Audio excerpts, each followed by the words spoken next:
Welcome to the Pretty Powerful Podcast, where powerful women are interviewed every week to share real inspiring stories and incredible insight to help women or anyone break the barriers, be a part of innovation, shatter the glass ceiling, and dominate to the top of their sport, industry, or life's mission. Join us as we celebrate exceptional women and step into our power. And now, here's your host, Angela Gennari. Hello and welcome to the Pretty Powerful Podcast. Thank you so much for joining us today. We are here with Heidi Johnson. Thank you so much for joining us, Heidi. Thank you, Angela, for having me. It's really fun to be here. Awesome. So I want to introduce Heidi because she's going to have so much great information for our audience today. So Heidi Johnson is a nonprofit founder, a storyteller, and a believer in good. I love that so much. She uses the power of connection to bring people together for a purpose greater than themselves through her vast work in the nonprofit sector. For the past decade, she has communicated powerful stories to inspire others to serve and give through her blog and podcast, Charity Matters. As the executive director of the nonprofit Task, a Catholic youth leadership organization, she has the privilege of planting that seed of compassion in over 3,000 students a year while revitalizing, rebranding, and rebuilding a 40-year-old nonprofit organization. Heidi co-founded the nonprofit, the Spiritual Care Guild at CHLA, to provide chaplains of all faiths for patients and families. Today, she currently serves as a trustee at Children's Hospital Los Angeles and on the hospital's Spiritual Care Advisory Board. A strong believer in education, Heidi currently serves on the Chancellor's Advisory Council at Texas Christian University and Loyola Marymount University's Board of Visitors School of Education. She has served in multiple leadership roles in a number of Catholic schools and nonprofit organizations. Heidi is the proud recipient of the Cornelian Award and recognized as a First Lady of Urban Compass, all in recognition of service. An alumni of USC, she and her husband, Ron, are the proud parents of 3 sons. Oh, I love being a boy mom. Isn't it so much fun? I love being a boy mom. It's the best. It's the best. Nothing better. I must have done something really right because if I would have had a girl who had my attitude, I don't know what I would have done. I don't think I could have handled it either. Cheers to the girl moms out there because they get special love. Special love. For sure. So tell me what drew you into the nonprofit sector? Well, it's a little bit of a long story. I'll try to keep it as short as possible. But when I was in sales and marketing my whole life in the software business and had a big career working in distribution and sales and marketing. And when I was 35, I had 3 little boys, teeny tiny little ones, and was consulting. And I got that phone call in the middle of the night that changes your life and changes everything. My parents and all of their friends, 4 couples, were on vacation in Mexico and were in a horrible car accident. They were hit by a bus, and every couple lost a spouse. My mom was killed instantly, my parents' best friends, and my dad was in a coma. And my dad, it just sucks oxygen right out of the room and out of me every time I tell the story, even 20 years later. And so it happened in 2002. And so in 2003, a year later, my father went home. And I need to say this, my father went home from the hospital healthy, and we were spinning this morning. So I want you to know my 84-year-old dad is fantastic and is great. Wow. But I did lose my mom. I'm so sorry. Thank you. And a year later, almost to the day, a friend of ours who went to high school with my husband, but turned out to be a priest, called and said, "Hey, will you come down to Children's Hospital Los Angeles? I'm the only chaplain here, and we have 300,000 kids a year. Wow. And our nurses and our doctors are busy doing healthcare. They can't do, spiritual care, which is not converting, but just be there to give someone faith in a time of trauma." Sure. And I had just endured this with my dad for a month while he was in a coma, not knowing if I was going to lose both parents. So I understood what he was trying to provide for families, because that's all I needed in that time, that everything was so crazy in our lives. So I went down and we brought a bunch of friends, and I have to just backtrack a little bit. My father ended up going home from the hospital, the accident, Thanksgiving Day of the year of their accident. And this was almost about Thanksgiving when I was called to go back a year later to CHLA. And I'm at Children's Hospital and on this tour with my friends, and we see this woman, and she's rushing through with her son in a wheelchair, and she's, Father John, guess what? My son. She's, whoa, hold on. I have all my friends here. So she tells us her story, and in a nutshell, she was a single mom, moved to LA. Her son was run over and dropped off at school, and they were helevaced into CHLA, and she had no family or anyone to be there for that month that she was in the hospital. And Father John was her only emotional lifeline, and he came every single day. And she looks at all of us and she says, Father John, he's going home on Thanksgiving Day.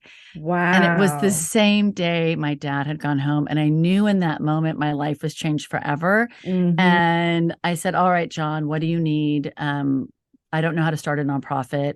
I don't know how to start a business, but let's roll up our sleeves and let's do this. And so right then and there, we formed the Spiritual Care Guild, and we started a nonprofit.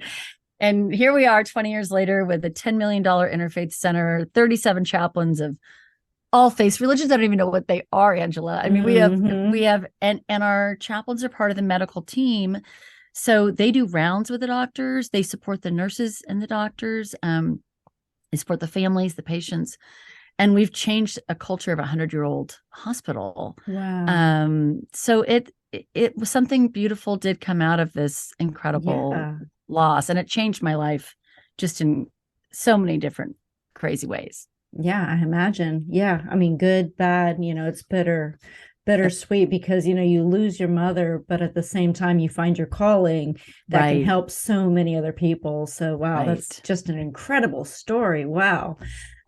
So okay. So after you lose your mom and you start down this path, what is your father thinking about this? Is he thinking, this is what you're meant to do?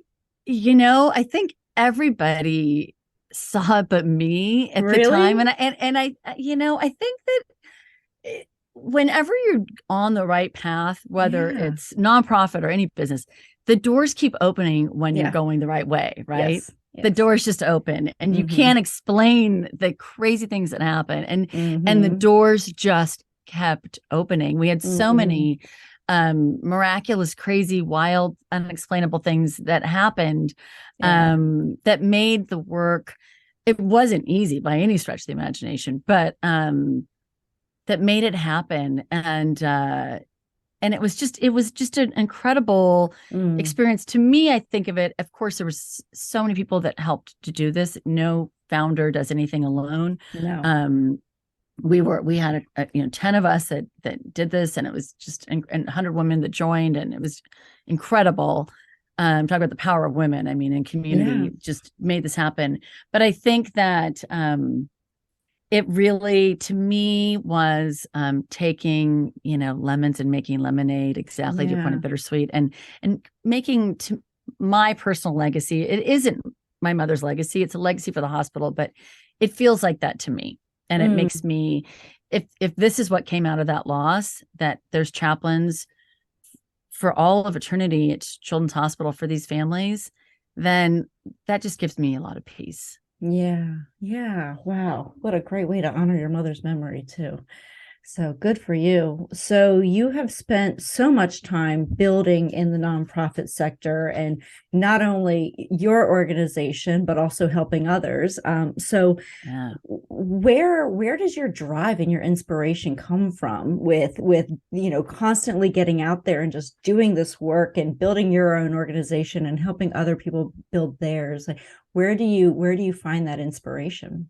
I think when we get paid in the nonprofit space in such different ways. Yeah. When you have a family that lost a child and says, thank you for providing someone on this journey with us.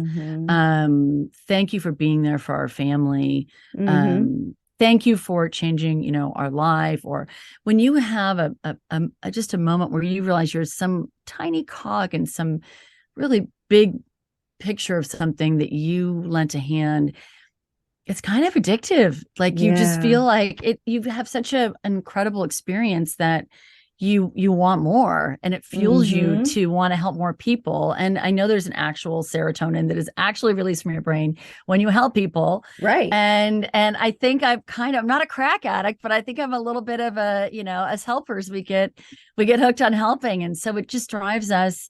And then, as you know, in any business, opportunities just keep coming to you, right? Yeah. People keep presenting you things, and sometimes you can, I've gotten better as I get older of saying no, but Yeah. but some things you just can't, right? You just can't. Right. Oh gosh. Okay. So what a powerful story. And I'm just still kind of hanging on to that because there's not very many moments when it hits you that this is exactly what you're supposed to be doing in your life. And you're right. I feel like the universe conspires to give you what you want when it's exactly, on the right path of your destiny. So 100%. Yeah, absolutely. Okay, so tell me about starting your business and the journey or the nonprofit. Did you have any obstacles in building that? Tell me about things that you had to go through. Well, when we were starting spiritual care, the doors opened at the beginning, the doors were opening and everything was easy. And it's just like most, the early part of any journey, right? It just feels like you got a spring in your step and it's good. And when you start walking a little longer, the load gets a little heavier and a little harder, and you run into a little more obstacles along the way, which is, of course, what happened. I think, for us, we were dealing with, hospitals are very political places, and where funding and donors' money gets navigated into different areas of need. And some people say, oh, no, this is money's going to orthopedics, or this is going to this. And so there's a lot of things that kind of happen there that were a little, when we were starting spiritual care, we were all 100% volunteers. So we're fighting these battles or challenges or learning and navigating through some political landscapes and trying to change a culture of a place that's been around doing good for a very long time that I'm a huge super fan of. But there was a lot of political hurdles to overcome, and part of it at the time, they're building a new hospital at CHLA, and doctors are really smart, and they are obviously like trying to get more real estate for their orthopedic space or their brain center or any space.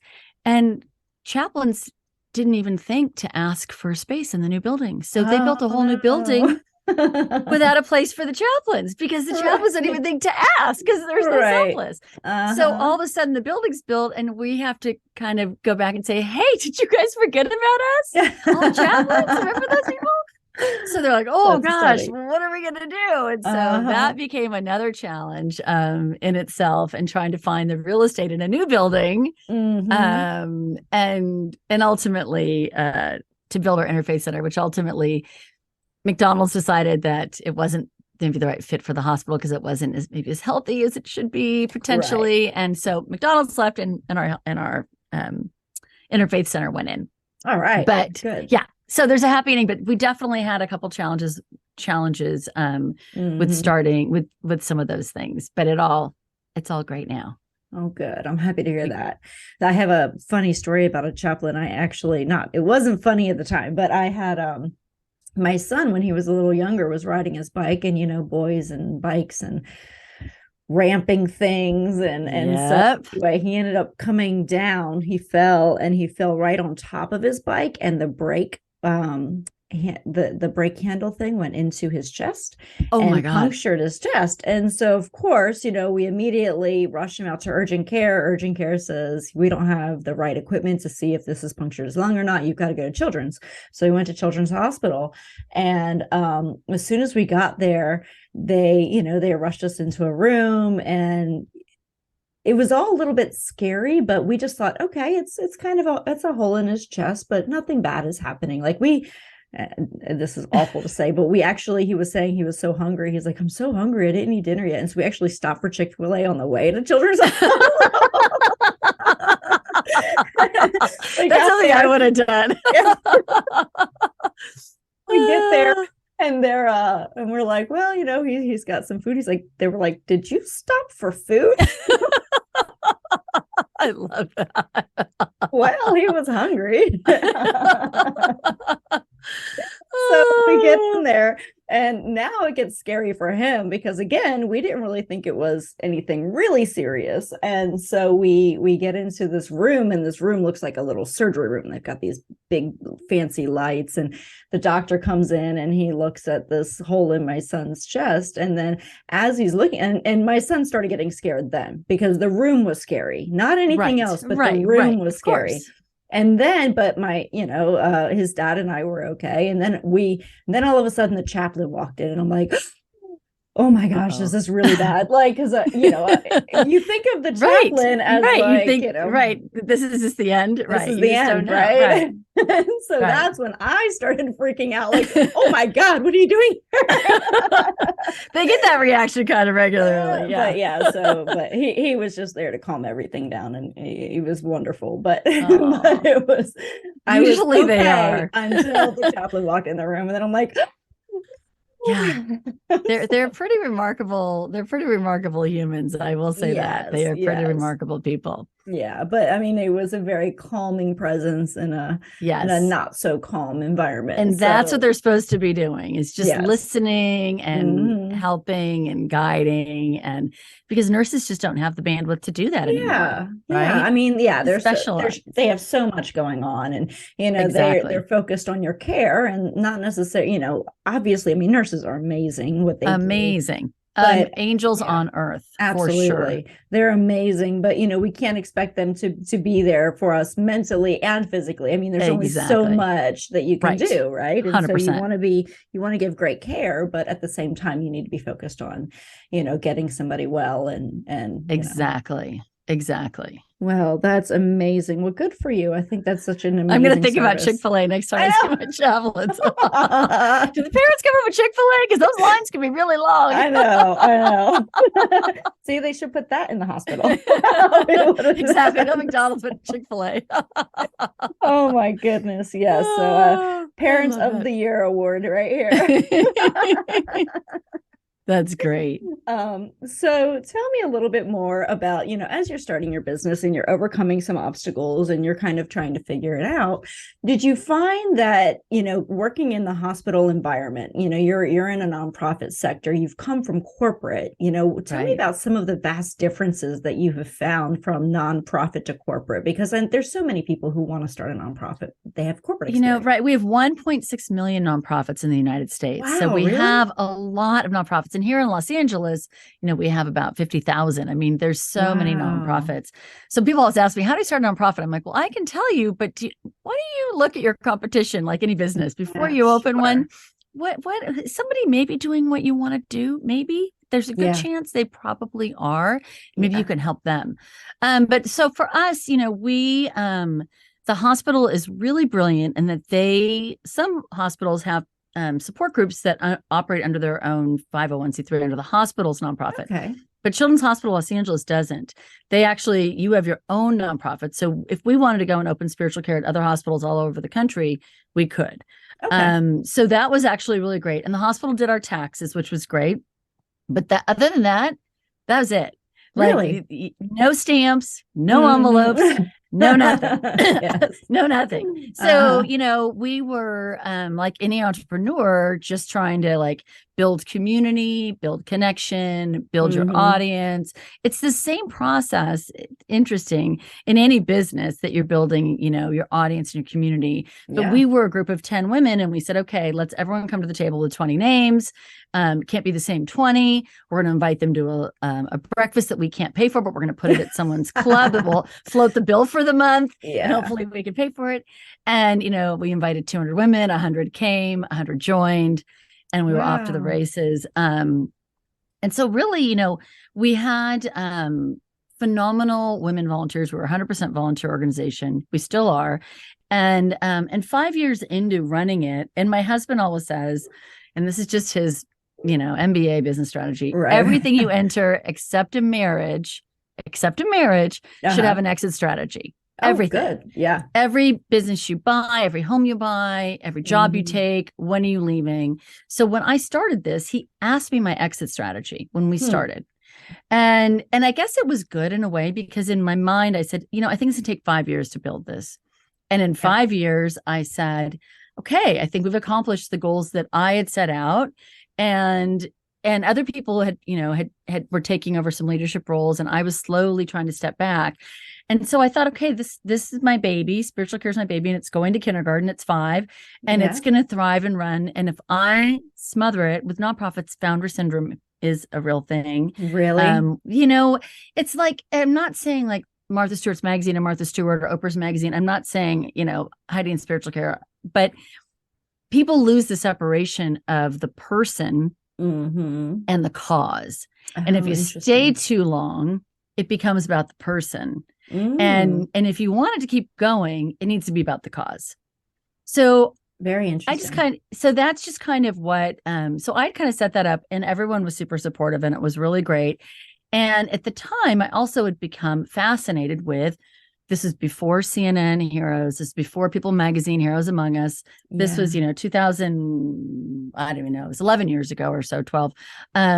I was like, who are these people starting these nonprofits? Yeah. Who are these entrepreneurs? Kind of like you with your podcast, Angel, like, who are these other women that are, out here doing this work? You want to find your tribe, right? And so I was like, I got to find these women, and I got to figure out who they are. And I want to start telling their stories. And podcast didn't exist. And I said, I think I'm going to start a blog. I wrote a TV show first. And then my husband, I said, do you think I'm crazy? And he says, everything you do, you just do. So no, I don't think you're crazy. That's very LA of you. Yeah. It is, yeah. And that's a whole other story, because CBS did buy it, and there's a whole story with that. But that's a whole other. I think that's fantastic. That's a whole other story.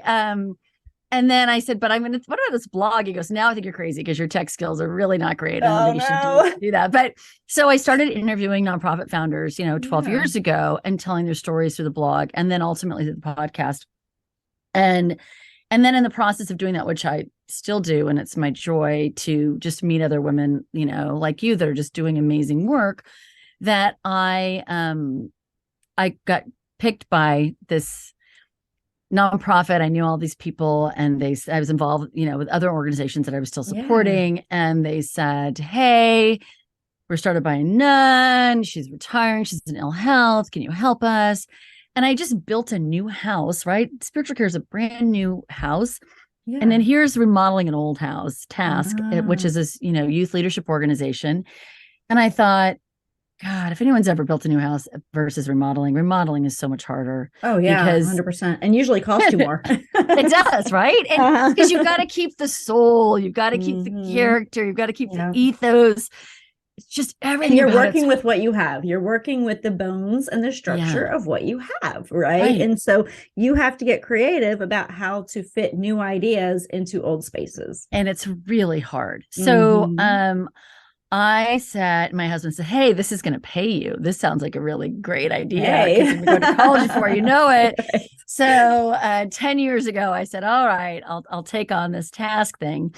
And I thought, it's just going to be 5 years. I'll turn it around. And in 5 years, we had completely transformed it, and we're thriving. We were serving 300 kids a year when I started. We have 2.5 employees. We're really tiny in the nonprofit world. We're under $1 million budget. And so we're little in the nonprofit space, but we're mighty because we serve a lot of kids. So anyway, I did that. And then I just continued with Charity Matters. And so I've just kind of been doing both. And task, I thought I was going to exit task. I thought, okay, I'm there. And the pandemic hits, right? Oh, yeah. Gosh. And so then I'm like, and I didn't officially say I was leaving, but I was thinking, okay, I'm in a good place.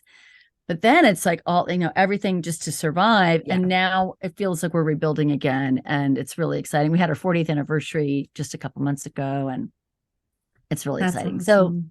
So that's kind of my crazy journey, but that's the very long answer, how everything got to nonprofit, right? How quickly things shift. Wow. Well, that's amazing. I mean, what a huge undertaking that is to take on another nonprofit while you're still, you still have, your hand over in the other one, making sure things are going well. And I mean, that's just huge. Well, good for you. And I love that you're telling people stories, because that's the one thing, when I was starting this podcast, it was really about like, why are we not celebrating women who are out there doing incredible things? Amen. And the really cool thing about the podcast that I have come to learn is that I have as many male subscribers as female subscribers.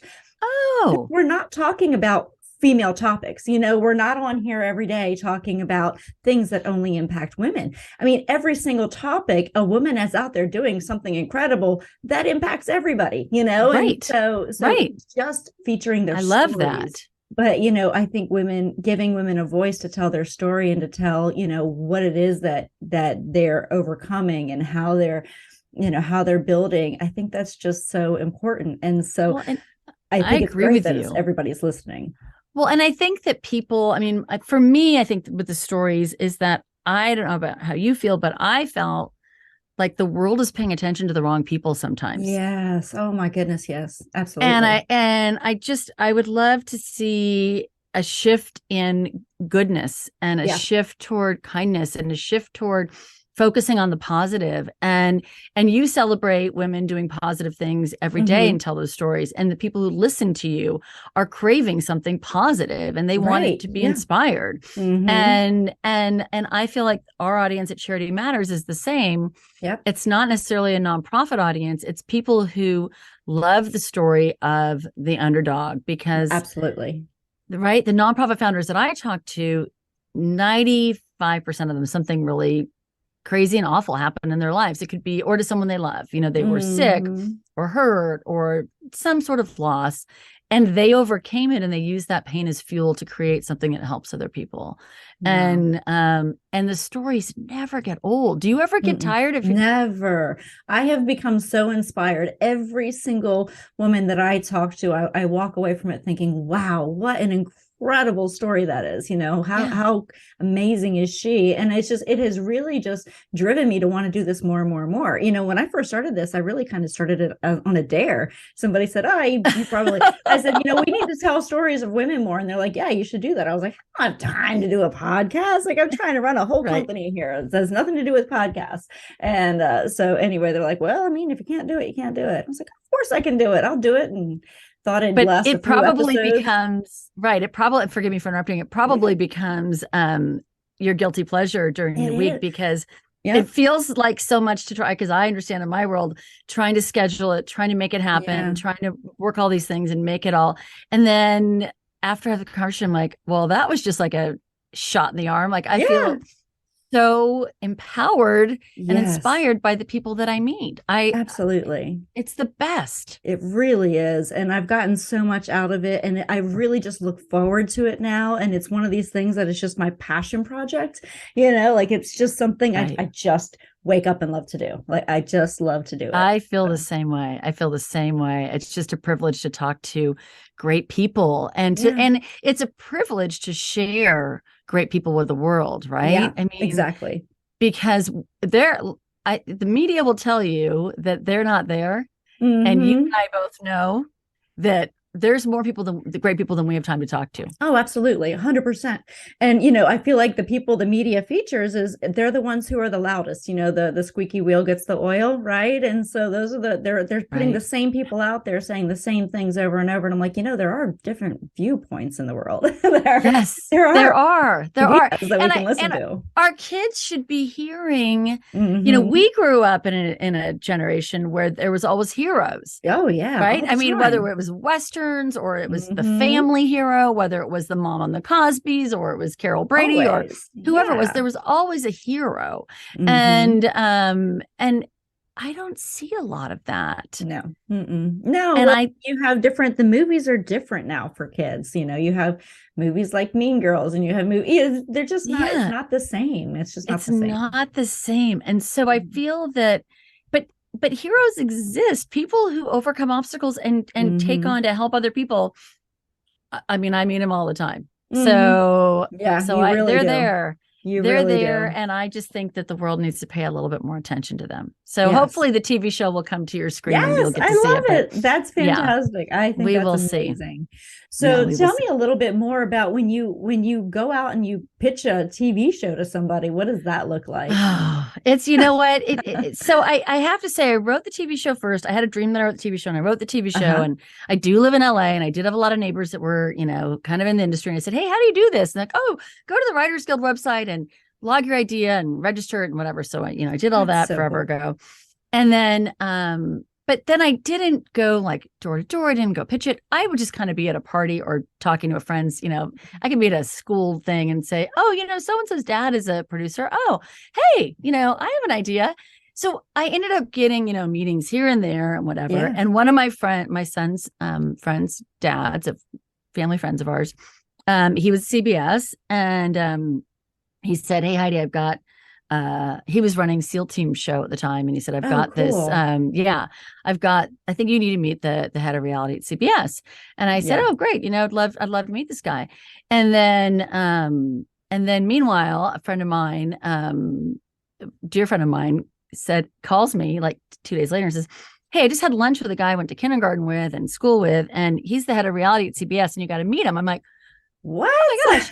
So he set up this meeting, and then I called SEAL Team guy and I said, hey, I got this meeting with this man. He created Survivor, Big Brother, Undercover Boss, America's Top Model.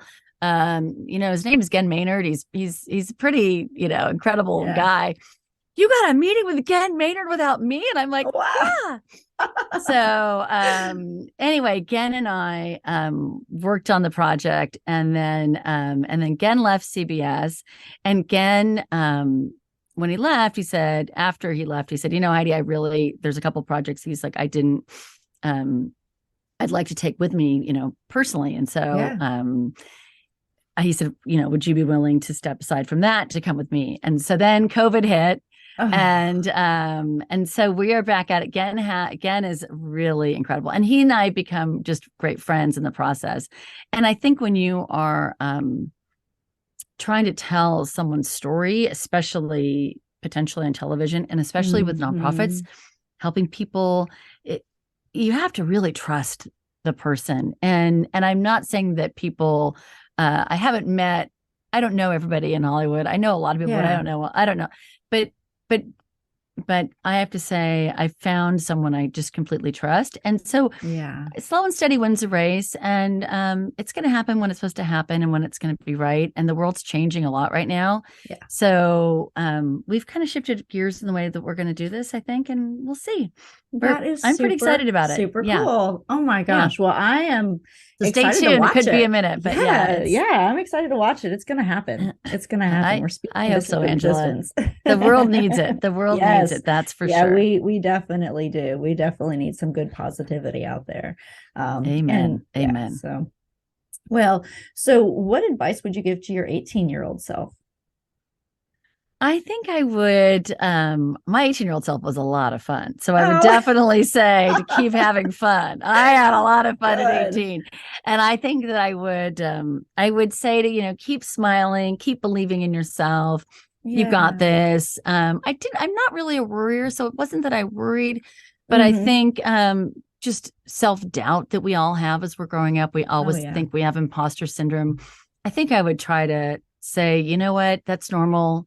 Shake it off, fake it till you make it, you'll get there. Yeah. To be 18 again, right? Yeah. And put on sunscreen. Put on sunscreen and buy stock. Buy stock. Yes. Thank you. Buy tech stock. Buy tech stock. Buy tech stock and hurry up and sell it in 1999. Yes. Buy this little company called Apple. Yeah, Apple. Buy that stock. Yes, I agree. Okay. So here's another question I ask everybody. So as women, we often give our power away, and that could look like giving someone else credit for work that we've done, or allowing someone to criticize us or cut us down, and we don't really defend ourselves. So we just give our power away. And I think as women, it's because we feel like we are serving by being selfless. But that's not always the best way to serve, right? Sometimes standing in your power is the best way to serve. So tell me about a time that you gave your power away and another time that you stepped into your power. I would say that I gave when I was probably, I don't know, maybe I was 25 or 26. I was working, before I got in the software business, I worked in the hardware business. Talk about like stock you should have bought, right? Right. So I was working for this company that was kind of like a Dell computer early. I mean, we're talking a long time ago. People that were making OEMing, they're making their computers, bringing them in from Taiwan and putting their own name on them. Yeah. And so I was working in sales and marketing, and it was a Taiwanese-based company. All the employees were from Taiwan, except for me. Okay. And so I'm the only female, let alone I'm the only American female. So, and it was all fine, and it was great, and everyone was lovely and respectful and terrific. But they decided to do an ad campaign for Comdex was coming, which used to be the huge computer, software show back in the day. Okay. And they were doing a booth, and they wanted to do all this marketing materials and everything. And they said, well, we want you to model. We want you to be our poster person. We want you to be our face. We want you to be everything. Yeah. And I'm like, but no, I'm doing your sales. I'm doing sales for the whole Western United States. Right. I'm not a model. I'm just selling. And they're like, no. Yeah. You need to be the person in the booth. And they kind of just pushed me into a space that I felt had no way out. And I wasn't comfortable in the space. I wasn't like the showroom girl that, sat on the car or whatever, but that's kind of who they wanted me to be. Right. And it was, I just remember just having a horrible feeling in my stomach that this is not right. This does not sit well with me. Mm-hmm. I gave something away that I shouldn't be giving away. I shouldn't be sitting here and doing this. And it just, everything about it felt yicky, right? Yeah, totally get that. Totally get that. Yeah. Yeah. Young, but you learn. You do learn. You have to do it in order to say, Right. Been there, done that, and it's not happening. Yeah, not happening. Awesome. And then tell me about a time that you stepped into your power. I think really kind of like a little bit like I shared earlier is as spiritual care kind of happened, I wasn't looking for starting a nonprofit. I wasn't looking to get up in front of hundreds of people and tell my story. I was still healing and grieving and reeling from everything and raising 3 little kids. And yet it was my story, and my story just really was part of the healing process that families go through at hospitals. They were interwoven in a way that that felt right and comfortable, and I had to own my story and own all of that in order to build the organization to help other people. And I felt 100% fantastic about it. I struggled with it a little bit internally, and then once I stepped up, it just was off to the races. It was the right thing. It was the right thing. It was the right thing. That's fantastic. So what advice would you give to entrepreneurs who are looking to get involved with nonprofits? I think a couple things. I think if you're starting a nonprofit, like I said earlier, look at who's around and see who can help first. That's number one. Not that you don't care and your passion isn't used and served. If you're just, and I don't mean just an entrepreneur, I mean just, but if you started a business, I think one thing that people, and I come from a marketing background, people don't always think about is, oh, I own, a knitting company and I make yarn. What can I do? Well, oh my gosh, there's people that need scarves and hats and there's so many ways you can do cause marketing with your entrepreneurial business. And what nonprofits do beautifully and what businesses do is they build a community, they build an audience, they build a group. When you authentically align with a business and your yarn company is authentically picking the cancer ward of Children's Hospital to knit caps for the kids, because then there's a win-win-win for everybody. Absolutely. And there are businesses that try to use philanthropy and nonprofits to their advantage. And I think customers are smarter than that. I think they see through it. But I do challenge anyone listening that has a business to think about what can they do to connect a cause to what they do and what it does for their morale. Also, if they bring their employees in to do it, I mean, it can really change a workplace. If you want to do something fantastic for your employees, get them together to do some great service. It's a game changer. Yeah, we actually started, my company provides security and event staff. So the vast majority of my employees are part-time, variable hour, they're not full-time. And so paid time off is a factor because they're not really, they're not full-time benefit employees. But what we started to do is once you've worked X amount of hours, we'll give you, so many hours to go volunteer somewhere and serve your community. And we'll pay you for that time that you're doing that. And that way, people still feel like they have the opportunity to serve their community, but they're not losing money from their hourly job because, unfortunately with corporations, they'll give you, hey, let's go do a service day. Right. With an hourly company, we don't necessarily have that, but we want to pay them for their time regardless. So, we want to encourage that service in your community because it is so important. I love that. I have a friend, my son's really involved with a nonprofit called Once Upon a Room, and he started when he was in high school. They do extreme hospital room makeovers for seriously ill children. Wow. So they were in People magazine actually just a couple of weeks ago, and cool. They're all over the country now. They've really expanded and it's incredible. But I have a friend who owns a company called Tangram Furniture, and he's so philanthropic. And these hospital rooms don't put furniture. They just come in with bedding and stickers and toys, but it looks nothing like a hospital room by the time that they leave. So I reached out to my friend at Tangram and I said, hey, Joe, the Orange County chapter where they're based, you guys, your team is so philanthropic and they're so great. And you guys you transform spaces. It feels like it would align with your mission. If you ever thought about sponsoring, a room and your team wanted to go in and do a room or a floor or a couple things at Children's Hospital in Orange County, Los Angeles, Southern California, I think it'd be great. Oh, Heidi, we've got so much to do. We do so much. I go, I know you do, but I'm just throwing it out there. Next thing I know, I get a call from the founder of Once Upon a Room. She's like, oh my God, who are these people? They're so incredible. This company just came in and they just did a whole floor and they did all these rooms and they changed all these kids' lives. And Joe reached out to me. Oh my gosh, my employees are in love with this, Heidi. Thank you. And so there's just so many different ways to think about whatever you do, there's a cause that aligns with it. There is. And, at the end of the year, I try to break down like, okay, if we're going to make donations, we always make donations at the end of the year. And, how do you pick your charities? And it's so hard. And we really do try, for us being a local small business, we want to support other local small nonprofits. 100%. And so we really do go down that route. So bravo. Thank you. Because I know the big national charities, they're huge and they're doing incredible things. And I don't want to discount what they're doing, but I also know what a struggle it is as a small business to get your name out there. So we pick 3 local small nonprofits. So good. Yeah. So good. I love that. And they need it. They need it. Absolutely. They do. So one more question. I've really, really, really enjoyed this, by the way. I'm so excited we had a chance to talk today. So what do you wish more people knew? I wish more people knew how good people really are. Yes. I wish people really realized how much goodness is out there, how many people, like angels who walk among us every day that we don't even know.